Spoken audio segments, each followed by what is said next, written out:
Assalamualaikum warahmatullahi wabarakatuh. Perkenalkan nama saya Dewi Rulia Lambari dengan NIM C1 Channel 20031 dengan mata kuliah perpajakan luar dengan Bapak Dr. Wirmi Eka Putra SE MSI. Di sini saya akan menjelaskan mengenai PPNBM masukan dan PPNBM keluaran berkaitan PPNBM. Langsung saja, dasar hukum PPN dan PPNBM perkembangan dalam hukumnya, karakteristik, tipe, dan bijakan hubungan pada PPN. Undang-undang yang mengatur mengenai pajak pengenaan nilai atau PPN, pajak penjualan atas barang mewah atau PPNBM adalah Undang-Undang Nomor 8 Tahun 1983 tentang pajak pengenaan nilai barang dan jasa dan pajak penjualan barang mewah, sebagaimana telah beberapa kali diubah terakhir dengan Undang-Undang Nomor 42 Tahun 2009.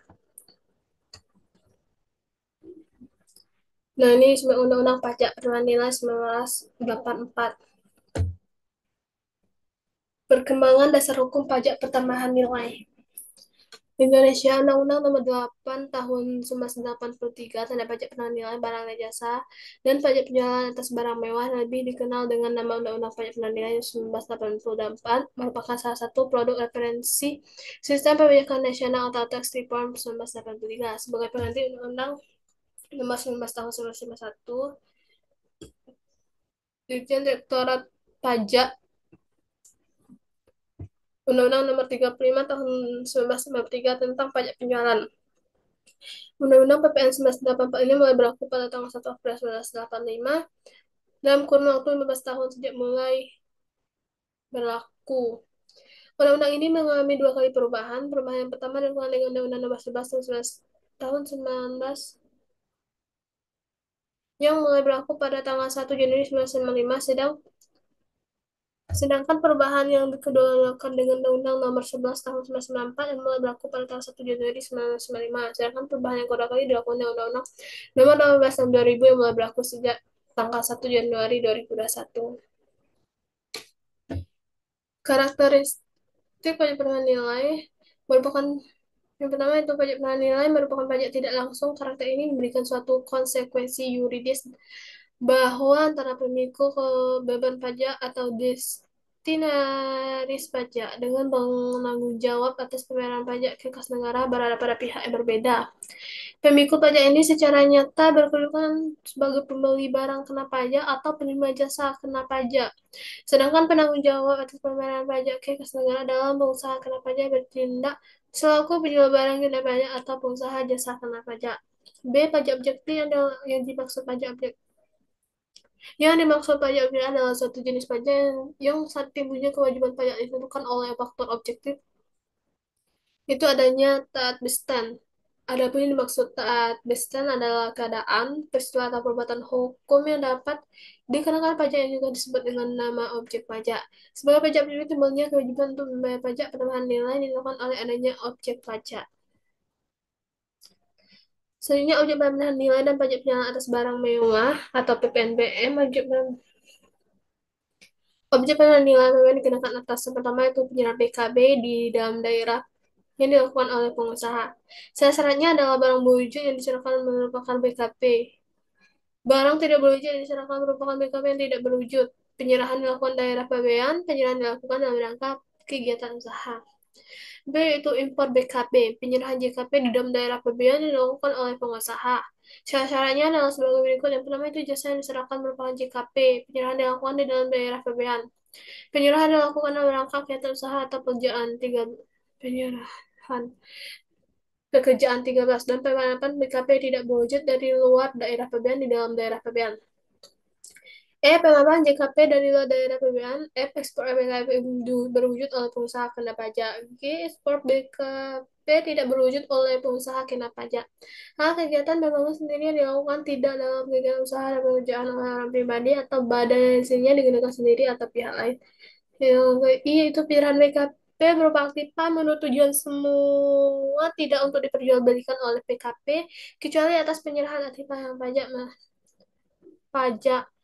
Misalnya maksudnya tidak dapat dikreditkan. Sebenarnya pajak punya atas barang mewah PPNBM dengan pertimbangan bahwa yang pertama itu perlu keseimbangan Pembebanan pajak antara konsumen yang berpenghasilan rendah dan konsumen yang berpengalaman tinggi. B. Perlu adanya pengendalian pola konsumsi atas BKP yang tergolong mewah. C. Perlu adanya perlindungan terhadap produsen kecil atau tradisional. D. Perlu untuk mengamankan penerimaan negara maka atas penggunaan BKP yang tergolong mewah oleh produsen atau impor BKB yang tergolong mewah. Bersamping dikenakan pajak pertambahan nilai atau PPN, juga dikenakan pajak penjualan sembarang mewah. PPNBM batasan suatu termasuk PKB yang tergolong mewah adalah yang pertama itu barang tersebut bukan merupakan barang kebutuhan pokok. Yang kedua itu barang tersebut dikonsumsi oleh masyarakat tertentu. Dan yang ketiga itu pada umumnya barang tersebut dikonsumsi oleh masyarakat yang berpenghasilan tinggi. Dan yang terakhir itu barang tersebut untuk menunjukkan status. Selanjutnya karakteristik PPNBM yang pertama dari pasal 5 dan pasal 10 Undang-Undang PPN 1984 diketahui karakteristik karakteristik PPNBM yang mana yang pertama itu PPNBM merupakan pungutan tambahan di samping PPN. Yang kedua itu PPNBM hanya dikenakan satu kali yaitu pada saat impor atau penyerahan di dalam daerah pabean.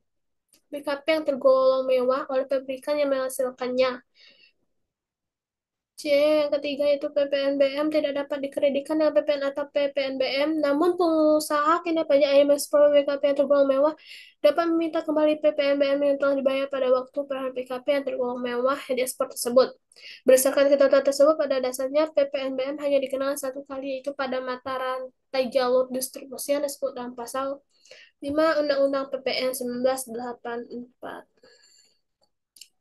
Yang terakhir yaitu mengenai tujuan penggunaan PPNBM di samping PPM.